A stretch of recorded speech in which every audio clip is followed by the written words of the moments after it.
Good evening and welcome to Tucker Carlson Tonight. If you're an incumbent member of Congress, pretty much the last thing you ever want to do is debate a primary opponent in public. As a sitting member, you already have every possible advantage. Unless you drop dead during a speech or get drunk and take your clothes off on a commercial airplane, you are very likely to be reelected to Congress. So a televised debate cannot help you. It is all risk and no upside. But occasionally there is no avoiding it. Democrats held a primary debate in New York City last night. They had no choice. Both the candidates in this race are incumbents. Thanks to a court decision that redrew congressional boundaries, the two most powerful members of the New York delegation are now running against each other for the same seat. And that's a lot of fun. For 30 years, Carolyn Maloney has represented the Upper East Side of Manhattan. Over the same period, 30 years, Jerry Nadler has represented the Upper West Side of Manhattan. Jerry Nadler is 75 years old. Carolyn Maloney is 76 years old. Rather than do the obvious thing and retire, the two are now competing for the newly drawn 12th congressional district. That will combine the Upper East Side and the Upper West Sides of Manhattan. It turns out to be the richest district in American politics. 4 of the Democratic Party's 5 top fundraising zip codes are within this district's boundaries. So there's a lot at stake, and we forced ourselves to watch the debate. We are richly rewarded for doing that. We're going to start tonight with a headline from the debate, which you've already likely seen. Neither one of these people is cheerleading for Joe Biden. He's Carolyn Maloney. Should President Biden run again in 2024? Yes. Mr. Nadler. Too early to say. It doesn't serve the purpose of the Democratic Party to deal with that until after the midterms. Ms. Maloney. I don't believe he's running for re-election.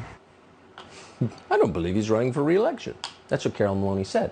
Well, like everything she says, it's not exactly a profound observation. Of course, Joe Biden isn't running for re-election. He can barely find the men's room. The second the midterms are done, he will find a way to tell the rest of us that. So that was not very interesting. It was predictable. What was very interesting, and what tells you a lot about the Democratic Party, is how these two candidates talked about their personal accomplishments and their goals for the country. Now, we should tell you, having watched it, that figuring out exactly what Maloney and Nadler were trying to say was not easy. These are not spry, articulate people. They're not magicians with the English language. Jerry Nadler is so enervated he had to sit for the entire debate because he is too weak to stand. But at one point, Nadler gathered the strength to boast about his greatest accomplishment in the Congress. That would be impeaching George W. Bush twice. An insurrectionist Republican Party, for the first time in our history, trying to stop the peaceful transfer of power. Now, therefore, I am leading the fight to stop this, and I have passed the 2 impeachments. In leading this, I've impeached Bush twice. Bush twice. The secret to Jerry Nadler has never been his appearance, often remarked upon. It's been his intellect, which is small. Obviously, Nadler meant to say Donald Trump, not that he can remember what decade it is. But what he meant to say is not really a consolation for Democrats watching at home. The problem here is that Jerry Nadler and Carolyn Maloney, these are 2 of the most powerful Democrats in the United States Congress, running in the most influential district in the United States of America. Neither of these candidates have anything to say. So Jerry Nadler is asked, what are you proud of? And he's talking about multiple impeachments. Whatever you think of impeachments, did they improve a single life in this country? No. So she was asked the same question, Carolyn Maloney. What are you proud of? What are your priorities? And so she responded. Here are Carolyn Maloney's priorities for the United States. Our work is not over yet. We need to protect women.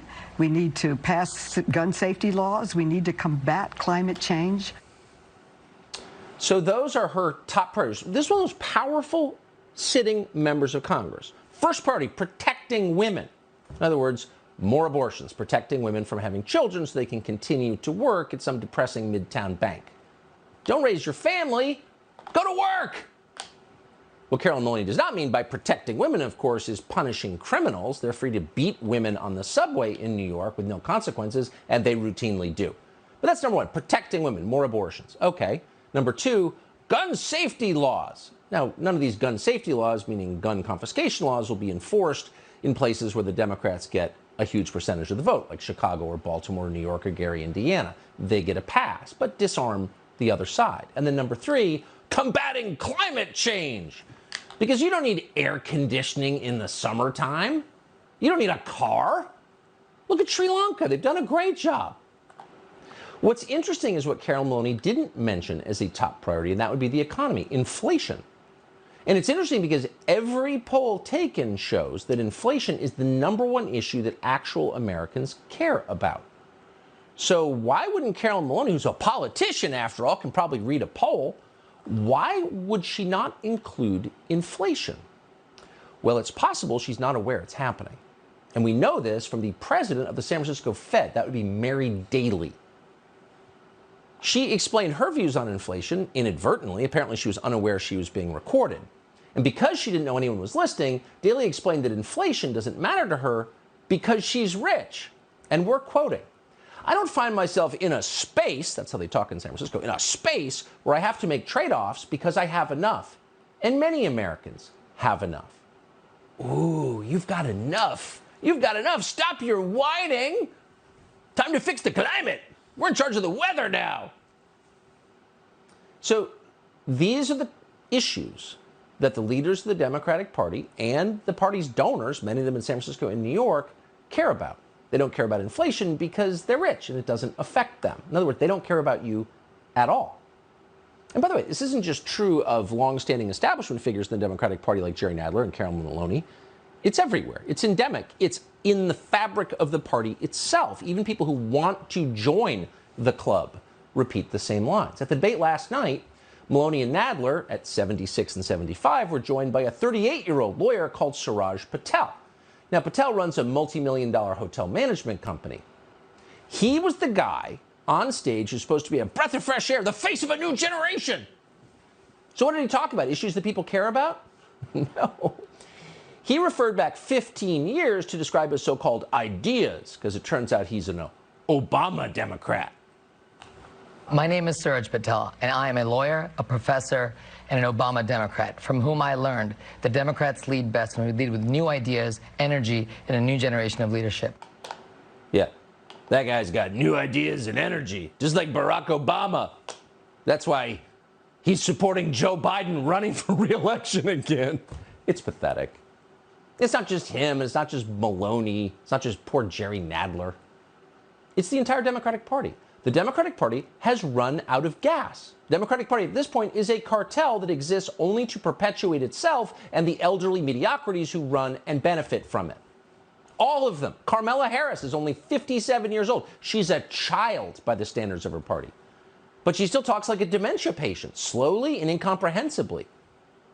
Here's Carmela struggling to explain what mail-in ballots are. Now, you'd think she would understand mail-in ballots, given that mail-in ballots are why she has a job. But she doesn't. Watch. They said when they voted, I think sometimes with voting is you're just putting in your order. This is what you want. So when people stood in those lines for hours, when they sat at their kitchen table for hours figuring out how they were going to fill out their ballot to vote by mail, when they drove by those drop boxes with their kids in the back seat, patiently waiting to drop off that ballot, they were putting in an order. We don't mean to beat up on Kamala Harris, who's obviously our favorite for the Democratic nomination next cycle. But she is a perfect distillation of everybody in power in the Democratic Party. Every word that emerges from Kamala Harris's mouth is a recycled talking point that's been run through a banality machine to remove the slightest hint of anything interesting or challenging or relevant or meaningful. So no wonder Democrats are unpopular. They have nothing to offer. They haven't updated their files. They believe it's 2005. You see this in foreign policy, particularly. They are living in their heads in a world in which the U.S. wields the world's most powerful military, backed by the world's strongest economy, and can do whatever it wants just by telling other people to obey. So like Joe Biden, you just tell Russia, don't invade Ukraine. And of course it won't. We're America. You just let China know that we back Taiwan. And the entire 75-year-old dispute over that island will be settled forever. They really believe that. They have no idea of this country's relative place in the world order because they don't know anything about reality as it stands right now. So here's Nancy Pelosi, who imagines that she's so powerful that she can somehow bring about an indefinite peace in the Taiwan Strait just by saying so. Watch. Today, our delegation, of which I'm very proud, came to Taiwan to make unequivocally clear we will not abandon our commitment to Taiwan, and we are proud of our enduring friendship. It doesn't mean anything. It's the barking of dogs. It's less relevant than dogs barking. And trust us, the Chinese know that. But from Nancy Pelosi's perspective, I said it, therefore it's going to happen. Problem solved. That's the world they believe we still live in. They imagine the United States is still so rich and powerful that we can afford any sort of pointless frivolity. We can tamper with the formula and suffer no ill effects. We can hire trans admirals and intersectional CIA officers, and everything's going to be fine. That's how powerful we are. We can force Delta Airlines and United to apply affirmative action standards to airline pilots, and somehow our planes will never crash. Because nothing bad ever happens in the world. These people have completely lost touch with reality. How out of touch are they? Well, the Democratic Party's main radical right now is Sandy Cortez of Westchester. How radical is Sandy Cortez? Well, she spends her days defending the intel agencies and neocon foreign policy and the big banks. So if your revolutionaries are reading scripts written by the World Economic Forum, maybe they're not actually very revolutionary. Maybe they're defending the status quo. And that's exactly what they're doing. And they're doing it because they have no other plan. The sad truth is the people who run the Democratic Party have just given up. They've given up on the country and given up on the people who live here. They've got no solutions for you. They're not even pretending that they do. Climate, trans. They don't imagine a future. That's what they're telling you. Smoke more weed. Take more pills. Might as well cut off your junk and pretend to be a girl. Sterilize your kids. Abort your babies. There's no future worth having. That's not a caricature. They're saying that out loud. They're done. Now, the Republican Party, by contrast, is suddenly showing signs of life, of thinking and responding to reality. They're faint signs. Trust me, the people who run it have no interest in changing the Republican Party. They've gotten rich from it. They're pretty happy with their sinecures. Liz Cheney and Mitch McConnell are enraged by the changes. They're content with 2003. They'd like to invade Iraq again, actually. Mitch McConnell's got pretty rich from China, doesn't want that to change. But they're not actually in control of the party. The Republican Party is changing, and we know that for certain because last night's election results in a couple of primaries show not just new faces, but new ideas. Blake Masters won the Republican primary for Senate in the state of Arizona. Candidates like Peter Meyer, for example, of Michigan, the guy who voted to allow men to play in women's sports because he's sensitive, lost. In the Republican primary for Arizona's gubernatorial race, Carrie Lake has just taken the lead.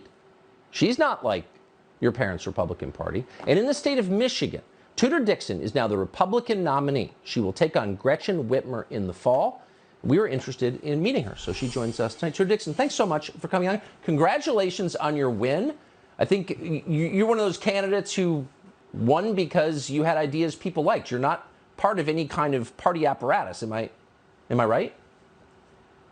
Absolutely. Coming out of nowhere with this idea that family is important has seemed to be striking a nerve in the state of Michigan. So we've come out there and we've said, look, we lived through this shutdown. We lived through the worst shutdown. And we want to come around parents who want to actually be in schools. And now we have a lot of parents that are paying attention and want to be in schools. We want to come around our police officers, restore rule of law, go back to having safe cities in the state of Michigan, and maybe even try to talk to our job creators and support them instead of attacking them. Because you saw during COVID when Gretchen Whitmer attacked all of our job creators, that continues today. People don't know this, but she has this bureaucracy that reigns in the state of Michigan, and it hurts all of our job creators. That hurts our families. I'm interested that the first thing you said was families are important. So for decades, generations, the Republican Party in Washington has sought to de-emphasize the so-called social issues. You're not supposed to talk about families right off the bat. You're supposed to talk about capital gains taxes. But you talked about families relentlessly, and voters seem to like that? I know, it's shocking because at the end of the day, family is what's important. You know, Tucker, I just lost my dad. And my dad had a phenomenal career. But at the end of his life, it was me crawling into bed next to him and telling him how much I loved him that mattered. Family is the most important thing. That's right. That's right. You're not going to care about your stupid job on your deathbed. I think that all the time. Tudor Dixon, it is great to meet you. Congratulations. And of course, we are fervently rooting for you in November. It's a great state. It deserves better. Thank you very much. Thank you. Keep rooting for me at TudorDixon.com. Thank you, Tucker. Thank you. So it's always the obvious things that never get any comment. New York City smells horrible. Horrible. Have you noticed that? No one in the media seems to notice it. People who live there notice it. So we sent our correspondent out to the streets of New York to ask, do you notice this? It smells like a sewer. We'll tell you what he found straight ahead. They never ask the obvious questions, the questions that matter during political debates. So in last night's congressional debate in New York, no one mentioned that New York City smells like a sewer. No one seemed to figure out why, so we sent our own Jimmy Fallon out to the streets of New York to investigate the odor problem. Jimmy Fallon here in Times Square, New York City, only place in the world where you can hear a skunk complaining about the smell. To oversimplify it, folks, if New York were a women's shampoo, Joe Biden wouldn't sniff it. But this summer's particularly bad, with New Yorkers logging a record level of odor complaints to the city's 311 system. We're going to take to the streets to find out where the city that never sleeps smells like the city that never showers. Let's go. Why does New York smell so bad? I mean, look around. There's CBD trucks everywhere, you know? You're blaming the weed. Yeah. The Big Apple cologne, if you will. I think the garbage has been piling up on the streets and people are urinating in the streets. A little bit of that. The marijuana smell and everything else. I don't like the way you looked right at me when you said urinating in the streets and smoking too much weed. Well, my man here is from East Africa. Tanzania, marijuana here in New York, it smells so bad. It's everywhere, right? But you just wish New York smelled as good as East Africa. Oh, Zanzibar Island is so good. A lot of people smoke. You blame the cigarettes? And the smoke, and it's just tobacco in those cigarettes, right? Yeah. All right, you know, good man. A cop stopped me a minute ago. He's like, you smoking marijuana? I was like, no. He's like, well, here you go. Why does New York smell so bad? People. You just think there's too many people? So many people, yeah. You think we're just not, like, policing soap use enough? Yeah, not enough showers. I mean, you're in Florida. It's a red state. It's run by Ron DeSantis. Does any part of Florida smell like this? No, not really. Not so much. People, when they come here, they tell you, oh, New York is so dirty. Everywhere is smelling. Yeah. We tell them, oh, what do you expect? You know what's going on.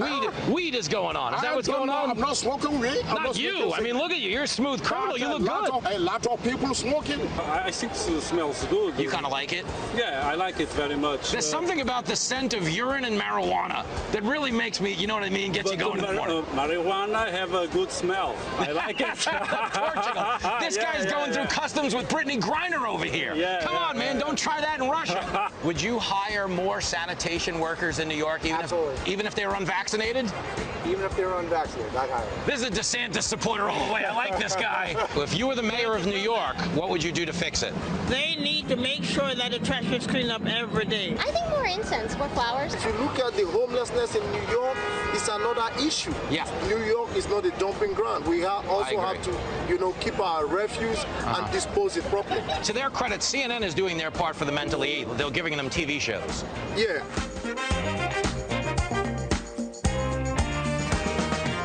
Tucker, it is so bad here. I'm trying to catch COVID just to lose my sense of smell. It's so... Dude, when you see people walking around with masks on, it's not COVID. They just don't want to smell this place. If New York was a store, Tucker, it would be called No Bath and Body Works. It's gross. It's disgusting. It's so been bad. in a while. Yeah. Not hurrying back. Jimmy, No. great to see you. You're the man. See ya. Well, you may have heard in the media that there has been a spate of violent crime against Asian Americans. A lot of things you hear in the media are lies. That's actually not a lie. That's real. That's happening. And if you haven't seen the videos, they're everywhere. The question is, who's doing this and why? Well, we're not exactly sure why, but the federal government keeps really good stats on this, so we know that a lot of these crimes are being committed by African Americans. African men are more than 80 times more likely to commit crimes against Asians than Asians are to commit crimes against African Americans.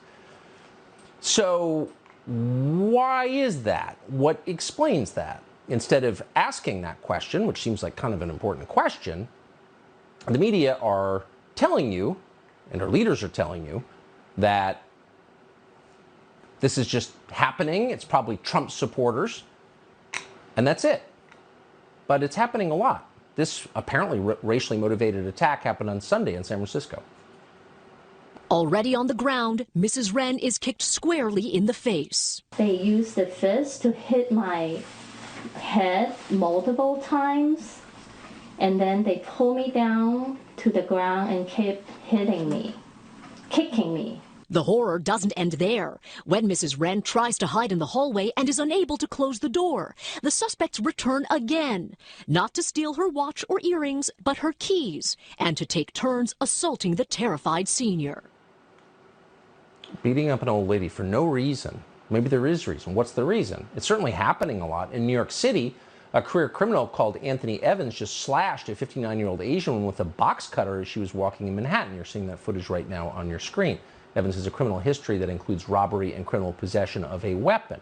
But New York's leaders, who claim to care about stopping Asian hate, have decided not to charge Evans with a hate crime. It's just another random attack.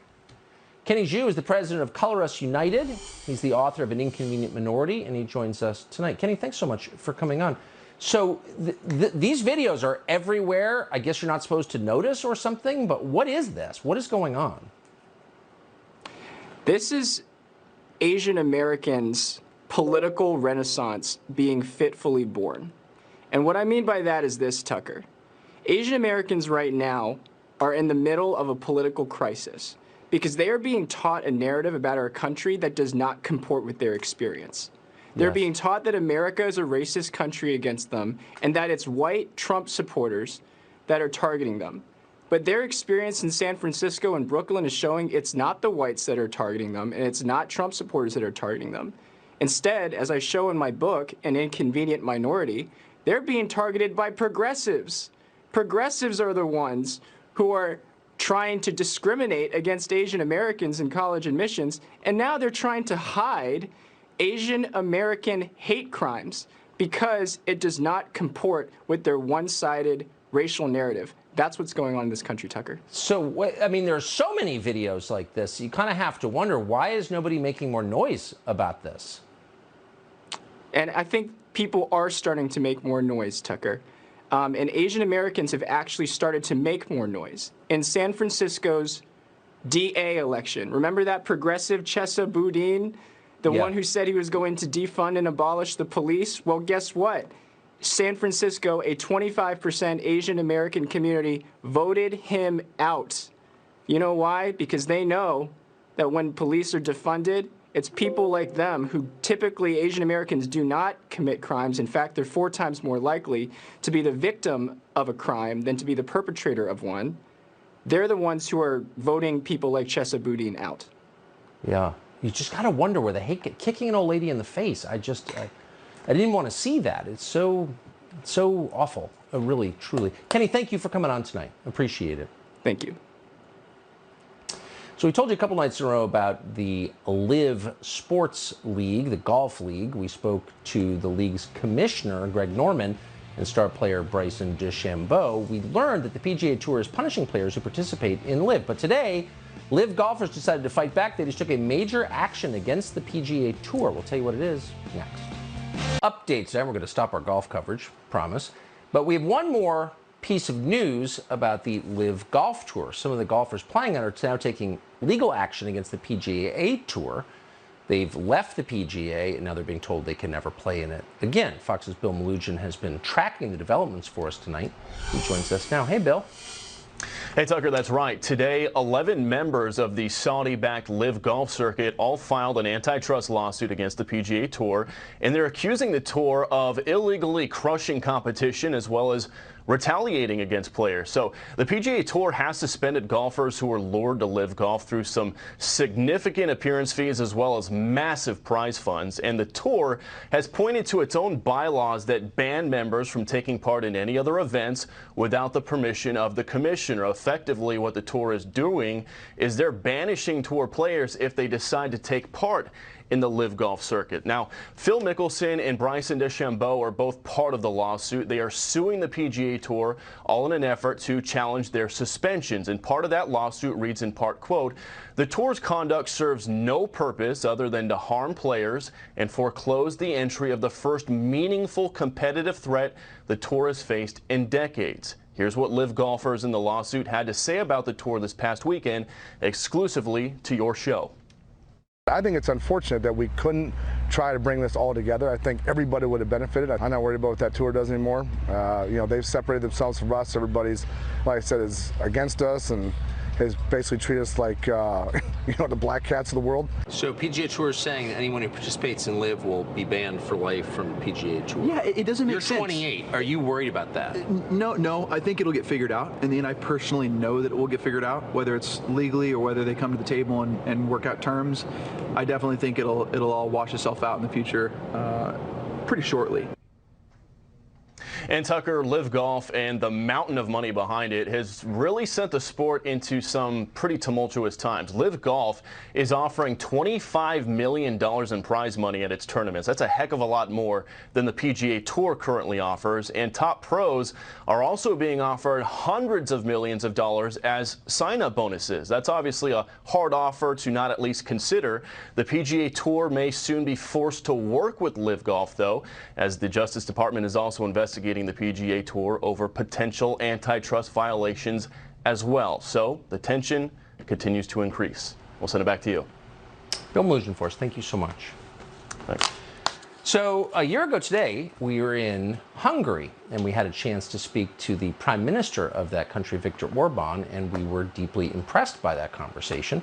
Orban explained that as Hungary's leader, he has embraced strong families, national sovereignty, the principles upon which all thriving countries are based. Saying that out loud has made him the most hated leader in the world, far more than, say, Xi of China, who runs a fascist ethno-state.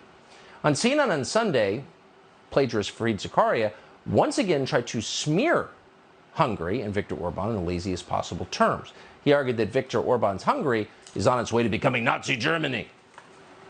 This coming week at the influential CPAC conference in Dallas, alongside Donald Trump, Ted Cruz, and more than 20 Republican members of Congress, conservatives are welcoming a foreign leader, Hungary's Viktor Orban.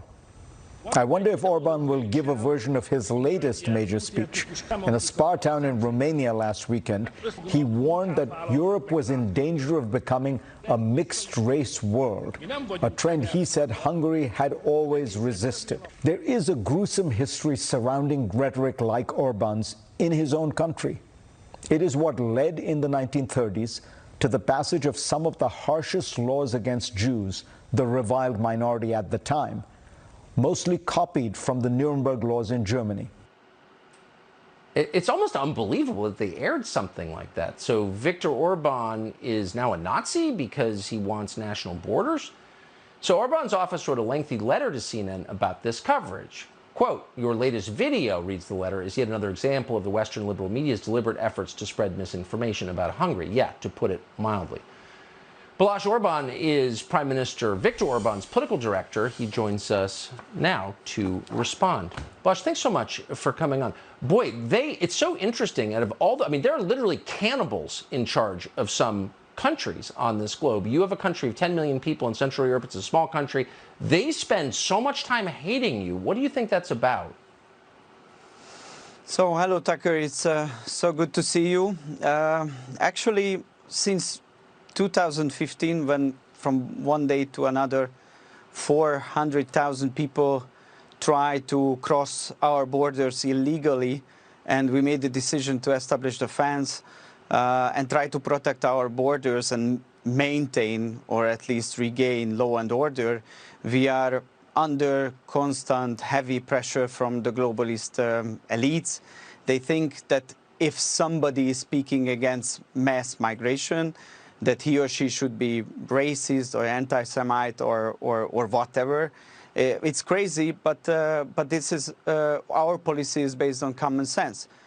Our people are very proud, as you mentioned. We are a 1,000 years old nation. We are in the middle of Europe, but culturally we are an island. We are very proud of our history, our Judeo-Christian heritage, and we want to preserve it in that way. And to do so, you have to be able to protect your borders. It's so simple. What's interesting is that the reality of Hungary, the experienced reality, when you go there, I mean, it's basically America 2005. I mean, it's a very moderate place with a more balanced, freer press than we have, that's for sure. And this caricature that it's some kind of, that it's China, I mean, that must affect you living there. You see these descriptions of your country that are just insane. They're disconnected from reality.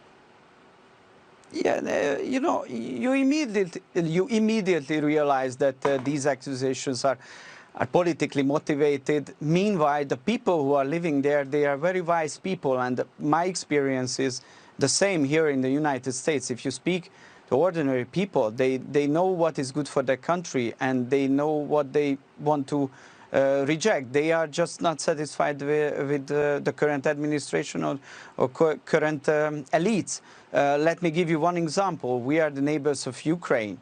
So currently we are hosting 1 million refugees for Ukraine. Some of them are staying, some of them are going forward. But we're talking about the 10 million country. But everybody knows that those people are fleeing from war.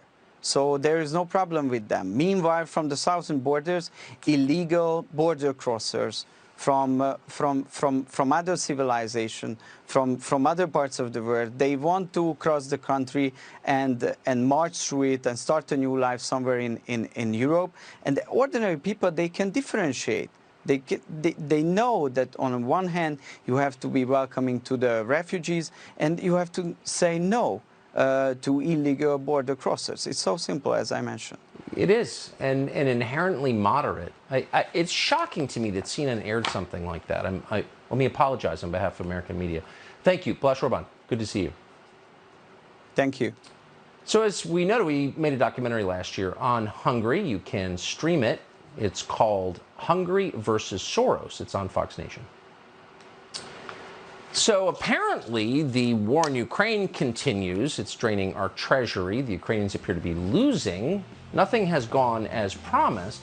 And yet the United States Senate has decided to make things even worse, to enmesh the United States even more deeply in this craziness by voting to expand NATO. Only a single senator voted against NATO expansion. He joins us straight ahead.